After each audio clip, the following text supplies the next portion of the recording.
সামাজিক যোগাযোগ মাধ্যমে আমরা অনেকেই হিজবুত তাওহীদ নামক একটি সংগঠনের নাম শুনেছি। আপনি জানলে অবাক হয়ে যাবেন, তাদের বিশ্বাস এবং আকীদা অনুযায়ী বাংলাদেশের কোনো রাজনৈতিক দল তাদের বিশ্বাস এবং আকীদা অনুযায়ী মুসলিম না, অর্থাৎ কাফের। আচ্ছা, জামায়াতে ইসলামীর কথা বাদ দিলাম, ইসলামী আন্দোলনের কথা বাদ দিলাম, তারা তো এখনো ক্ষমতায় যায় নাই। কিন্তু যারা বর্তমানে ক্ষমতায় রয়েছে, অর্থাৎ বিএনপি, এই বিএনপি থেকে নির্বাচিত প্রধানমন্ত্রী, বর্তমানে বাংলাদেশের প্রধানমন্ত্রী জনাব তারেক রহমান, এই হিজবুত তাওহীদের আকীদা বিশ্বাস অনুযায়ী মুসলিম না, অর্থাৎ কাফের। তাদের বিশ্বাস অনুযায়ী কেন আমরা কাফের, কেন তারেক রহমান কাফের, কেন বিএনপির স্বরাষ্ট্রমন্ত্রী কাফের, সেই দলিল আজকে তাদের বই থেকেই দিবেন মুফতি রেজাউল করিম আবরার হাফিজাহুল্লাহ। একটু পরে আমি ভিডিও নিয়ে আসছি, তার আগে একটা কথা বলবো।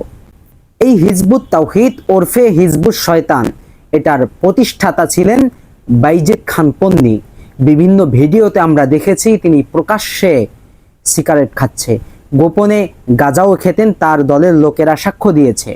এরপর ভিডিওর মধ্যে আমরা প্রকাশ্যে দেখতে পেয়েছি যে তিনি ইসলামের যে একটা অকাট্য বিধান পর্দা, এটাকে সরাসরি লঙ্ঘন করেছেন। তার দরবারে নারীদের খোলামেলা যাওয়া আসা আমরা দেখেছি। এক কথায় তারা এদেশের কওমি ওলামায়ে কেরামদেরকে দু চোখে দেখতেই পারে না, বিশেষ করে ওলামায়ে দেওবন্দ, যাদের মাধ্যমে এদেশে ইসলামের চর্চা হচ্ছে, ইসলামের সূচনা হয়েছে, দিক বিদিক ছড়িয়ে পড়েছে, সেই ওলামায়ে দেওবন্দদেরকে তারা কাফের মনে করে। ওলামায়ে দেওবন্দীদেরকে তারা ধর্ম ব্যবসায়ী বলে। এই হিজবুত তাওহীদ ওরফে হিজবুত শয়তান নামক সংগঠন চায় এদেশের সাধারণ মানুষের চোখে ওলামায়ে কেরামদেরকে কালারিং করার জন্য। কারণ তারা জানে ওলামায়ে দেওবন্দি তথা ওলামায়ে হক্কানি রব্বানীদেরকে যদি সাধারণ জনতার চোখে কালারিং করে ফুটিয়ে তোলা যায়, তাহলে এদেশের মানুষ সঠিক দিন শিখতে পাবে না, সঠিক দিনের চর্চা তাদের মাধ্যমে হবে না। ফলশ্রুতিতে কিয়ামতের সকল আলামত প্রকাশ পেয়ে আমাদের উপর আযাব এবং গজব শুরু হয়ে যাবে।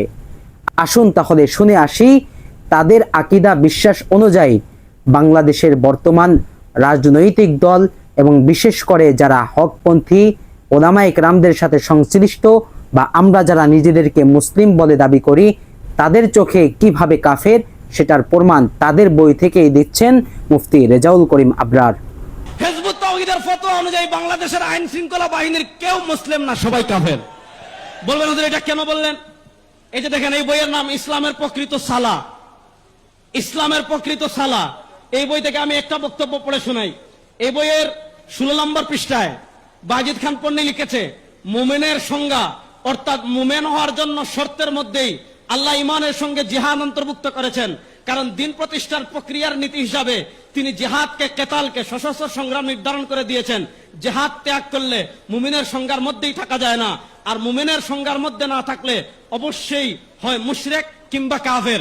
অর্থাৎ বাইজিদ খান পন্নী বলেছে যারা জিহাদ করে না তারা কাফের, তারা মুমিনই না। এই বাইজিদ খান পন্নীর ফতোয়া অনুযায়ী সবার আগে কাফের হইল ইমামুজ্জামান সেলিম। কারণ আপনারা বলেন সেলিম কোথাও জিহাদ করেছে? সেলিমের বউ কোথাও জিহাদ করেছে? হিজবুত তাওহীদের কোন সদস্য কোথাও জিহাদ করেছে? তাহলে প্রশ্ন হলো, যারা বলে জিহাদ না করলে কাফের, এই ফতোয়া অনুযায়ী আমাদের প্রধানমন্ত্রী কাফের, আমাদের স্বরাষ্ট্রমন্ত্রী কাফের। হিজবুত তাওহীদের ফতোয়া অনুযায়ী বাংলাদেশের প্রশাসনের সব লোক কাফের। প্রশ্ন হলো, জামায়াতুল আনসার, আপনি যদি জেএমবিকে নিষিদ্ধ করেন, হরকতকে নিষিদ্ধ করেন, জঙ্গি সংগঠনের নামে বিভিন্ন সংগঠনকে নিষিদ্ধ করেন, প্রশ্ন হলো হিজবুত তাওহীদের মতো উগ্রবাদী সংগঠনকে কেন নিষিদ্ধ করা হবে না?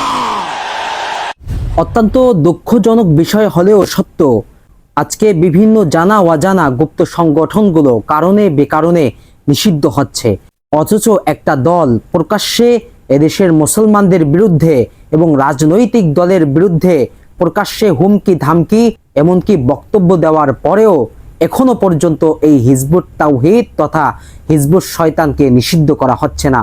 তাই এদেশের সরকারের কাছে আমি উদাত্ত আহ্বান রাখছি যে অতি দ্রুত এই হিজবুত তাওহীদ তথা হিজবুত শয়তান সংগঠনকে নিষিদ্ধ করে পবিত্র ইসলাম ধর্মকে এদেশের ধর্মপ্রাণ মানুষের চোখে বিশুদ্ধ রাখায় সচেষ্ট হন।